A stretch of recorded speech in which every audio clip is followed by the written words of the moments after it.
Olá, estamos de volta com mais um programa Câmara 70 anos. E na edição de hoje, quem nos ajuda a resgatar a história do Poder Legislativo de Araçatuba nessas 7 décadas de existência é o médico veterinário e vereador no exercício do 7º mandato parlamentar, Arlindo Mariano de Araújo Filho, ou simplesmente Arlindo Araújo. Exato. Seja bem-vindo, vereador, obrigada pela presença. Eu que agradeço o convite, é uma honra. Pois é, o senhor é vereador aqui do município de Araçatuba desde 92. Como começou essa trajetória política, Arlindo? Então, eu tinha 31 anos na época, mas eu sempre fui uma pessoa que tem uma visão muito crítica à política, sempre acompanhei. Eu assistia programa político quando eu era criança, né, na TV. E quando todo mundo desligava, eu assistia, né? E aí, nessa época, eu resolvi me candidatar a vereador.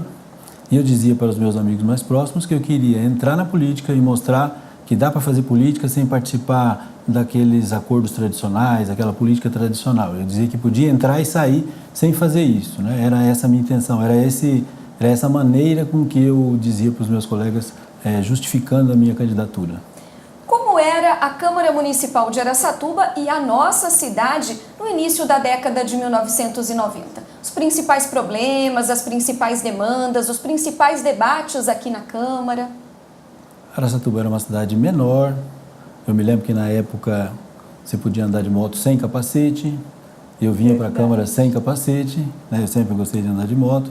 As discussões na Câmara eram bem mais curtas.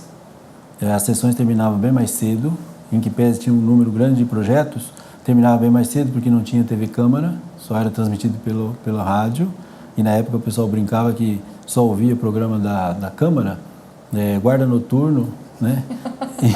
e mais ninguém. Quem não tinha outra opção. Talvez não tinha tanta motivação para a discussão, as sessões terminavam antes. Os problemas básicos são os mesmos de hoje. Se reclamava muito da pavimentação asfáltica, bairros eventualmente sem asfalto, questões ligadas à educação, à saúde. Os problemas eram vivenciados os mesmos, só que na época era um pouco diferente. São quase 27 anos aqui na Câmara Municipal de Araçatuba. Nesse período, qual tem sido a contribuição do vereador Arlindo Araújo para o município, para o desenvolvimento, o progresso da cidade? Eu tenho uma quantidade grande de projetos aprovados e tenho uma quantidade grande também de projetos que não foram aprovados, que foram rejeitados. E alguns que eu tive para conseguir aprovar, eu tive que reapresentar várias vezes, né, em composições distintas da Câmara Municipal, em momentos políticos diferentes. Eu me utilizo dessa estratégia porque, eventualmente, um projeto que eu entendo que seja interessante não é aprovado por questões políticas e depois, numa situação diferente, ele é aprovado. Cito como exemplo o projeto que criava um depósito para materiais contaminantes, pilhas, baterias de telefone celular, material radioativo. Eu apresentei esse projeto desde o governo da Germínia Venturoli e consegui a aprovação só nessa atual legislatura, né? Eu acho um projeto de extrema importância e, graças a Deus, hoje ele já está aprovado, sancionado pelo prefeito. Tem um que causou bastante polêmica na época também, que dizia respeito à usina nuclear. Sim, na época eu fiz um projeto proibindo a instalação de usina nuclear e aí a população, e muitos à época diziam que eu era maluco, que eu estava viajando, mas depois ficou provado realmente que o presidente da Eletronuclear, na época, Otto Pinheiro, que hoje está preso por questão de corrupção, tinha a intenção de fazer várias usinas nucleares no país, mas não tinha preocupação com relação à segurança, a preocupação era mesmo de fazer e por conta dessas questões de corrupção. Fiz um abaixo-assinado à época com mais de 10 mil assinaturas, o projeto foi aprovado, eu trouxe um físico nuclear na casa que fez uma palestra dizendo dos prejuízos, dos riscos e o projeto foi um projeto pioneiro. Os meus projetos são bastante, às vezes, polêmicos, mas eles versam diretamente a qualidade de vida do munícipe. Não sei se você se lembra, recentemente você andava nas calçadas na frente dos condomínios e prédios, tinha umas lixeiras enormes, né? E aquilo causava um transtorno muito grande. Um mau cheiro. Um mau cheiro, uma questão também visual, uma questão urbanística, né? E eu fiz um projeto para que essas lixeiras fossem todas para dentro dos condomínios, né? Isso gerou um certo descontentamento por conta de alguns condomínios, alguns munícipes reclamaram, mas hoje a cidade é outra. Quem vivenciou a época sabe que a cidade é outra. Os meus projetos têm intenção sempre, uma questão de sustentabilidade também. Já está em vigor um projeto que obriga os condomínios, os prédios, a fazerem captação de águas pluviais e a reutilização dessas águas para lavagem das áreas comuns, plantas e coisas assim parecidas. O projeto foi aprovado, está em vigência e Araçatuba é uma cidade pioneira no país com relação a esse tipo de coisa. Nessas quase 3 décadas aqui na Câmara, o senhor também participou de várias votações polêmicas, né? Vários assuntos polêmicos, por exemplo, a concessão do DAIA. Sim, foi um momento muito triste para a cidade e foi um momento que eu considero que eu fiquei mais chateado com a postura da administração e do Poder Legislativo, né? Eu entendo que não haveria necessidade dessa privatização, dessa concessão. Eu acho que deveria continuar nos moldes em que estava, mas infelizmente aconteceu.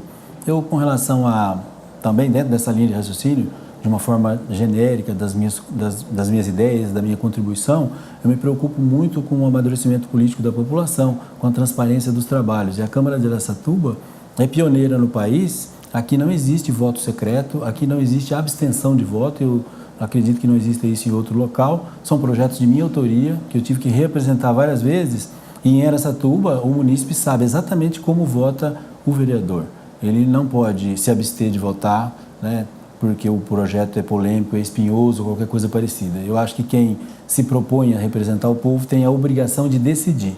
Se ele não quer decidir, ele que fique em casa e que deixe que outro seja eleito. A pessoa, a pessoa tem a obrigação de decidir, né, pelo sim ou pelo não. Né? Então, não vejo como um parlamentar não vai fazer essa decisão. Por isso, esses 2 projetos eu entendo que contribuem bastante para o amadurecimento político. E durante a sua permanência aqui na Câmara, o senhor sempre adotou a mesma postura, a postura de independência? Sim, porque foi o que me norteou, inclusive, a entrar na política. Eu queria mostrar que é possível você participar da política e ser independente, não obrigatoriamente fazer parte de uma bancada. Bancada da situação, que é aquele que fica atrelado ao prefeito e inegavelmente deve favores ao prefeito e perde a sua liberdade na hora de decidir. Também bancada de oposição, aquele que vota tudo, à torta e à direito, né, contra tudo e sem princípios. Eu acho que a essência do Poder Legislativo e do representante do Poder Legislativo está nessa independência, para que ele possa ter a isenção e decidir de acordo com suas convicções pessoais. Nesse sentido, eu pergunto como tem sido o seu relacionamento com os vereadores de situação, os líderes de governo aqui na Câmara e até os ex-prefeitos da cidade, né?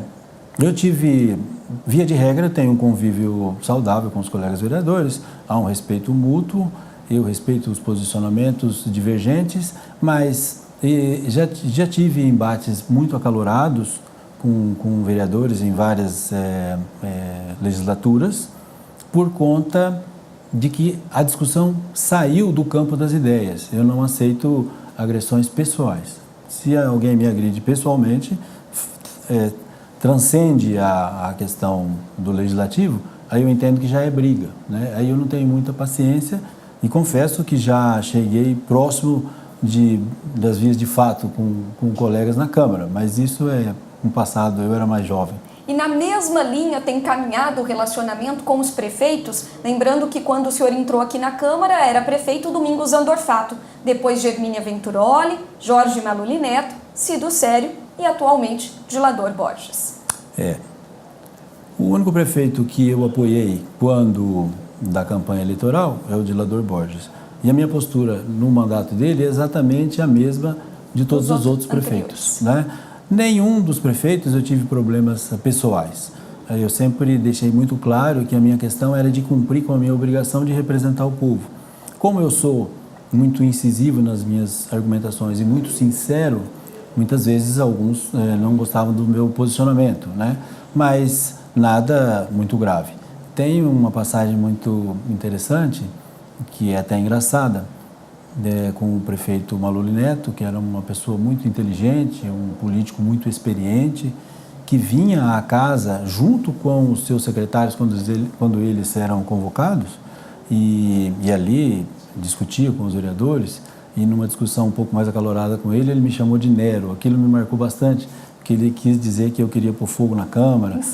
Incendiar a casa, porque na época eu fiz uma indagação, que é muito comum os políticos dizerem da harmonia entre os poderes, a independência, mas tem uma harmonia.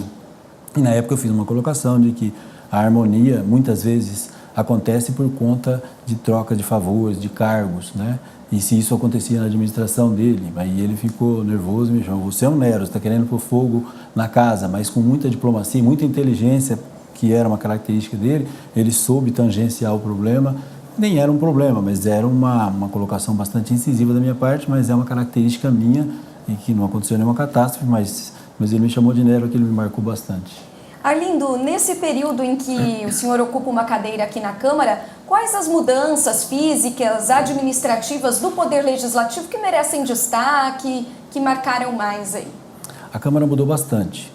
A Câmara mudou a estrutura física, ela passou por uma reforma muito grande na época da presidência do vereador Carneiro. Nós tivemos que mudar a casa funcionava lá na Avenida Brasília, em frente ao Bola 7, temporariamente até terminar essa reforma. Na época, antes disso, os vereadores tinham um gabinete juntos, eram 2 vereadores por gabinete, era uma república ali, né?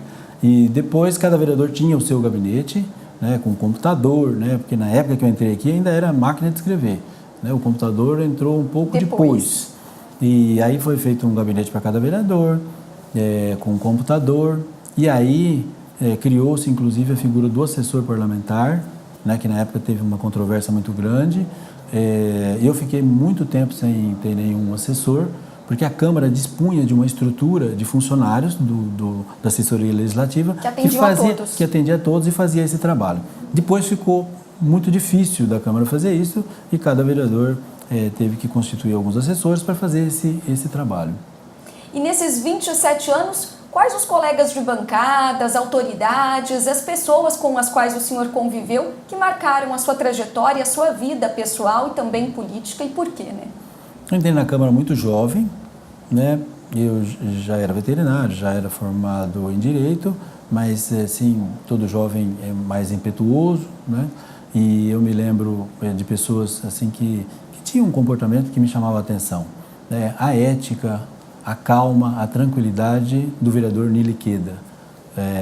Sempre conversava comigo, me pedia calma, me dizia: olha, é assim, assado. E é uma pessoa que me orientou bastante, em que pese nós tínhamos posicionamentos políticos divergentes, mas tinha um convívio muito saudável. Era uma pessoa muito inteligente, muito boa, era uma pessoa muito boa. Os vereadores Nelson Reis Alves e Genilson Senche eram ótimos oradores. Posso dizer para você que são os maiores oradores que eu convivi na casa. Tinha uma capacidade muito grande de persuasão, uma argumentação muito vasta, donos de um vocabulário muito amplo, e por conta disso dava gosto de ver discursar. E confesso que tive embates com eles e que não era fácil, né? Porque eles eram pessoas extremamente hábeis nas palavras, mas tínhamos um convívio muito saudável, eram meus amigos, né? E realmente são pessoas já falecidas, mas que eu faço questão de enfatizar essas características que realmente são importantes na história da cidade. Mas tem algumas que estão vivas, e eu acho que a gente não pode esquecer aqui da ex-vereadora Edna Flor, atual vice-prefeita da cidade, porque ela tem sido sua companheira já há algum tempo, né? Com certeza. Companheira de partido, de bancada. Dentro desse contexto histórico, eu me lembrei dessas pessoas já falecidas, porque à medida que a pessoa, infelizmente, vai embora, vão esquecendo, e por isso que eu fiz questão de enfatizar. A vereadora Edna Flor, em especial, é uma amiga pessoal, né? Eu não tinha um convívio com ela, eu a conhecia, mas eu a conheci efetivamente na Câmara, depois que ela foi eleita vereadora, e temos ideias muito próximas. Eu tenho uma admiração muito grande por ela, até porque é uma pessoa muito diferente de tudo que a gente conhece por aí. É uma pessoa que eu sempre digo, ela realmente é uma pessoa especial, uma pessoa que não tem vaidades, não tem apego a bens materiais, ela tem realmente um trabalho e uma vida toda ela voltada para o próximo. É difícil da gente encontrar pessoas assim. Então, eu acho que Araçatuba tem uma sorte muito grande de ter uma política, uma pessoa que milita na política, da envergadura e da capacidade que ela tem. E também de firmeza de princípios e de propósito. Eu sou um fã da Edna, né? É uma pessoa, realmente uma pessoa diferente. Estamos comemorando agora 70 anos de história da Câmara Municipal de Araçatuba. Qual a sua avaliação do trabalho da Câmara neste período todo?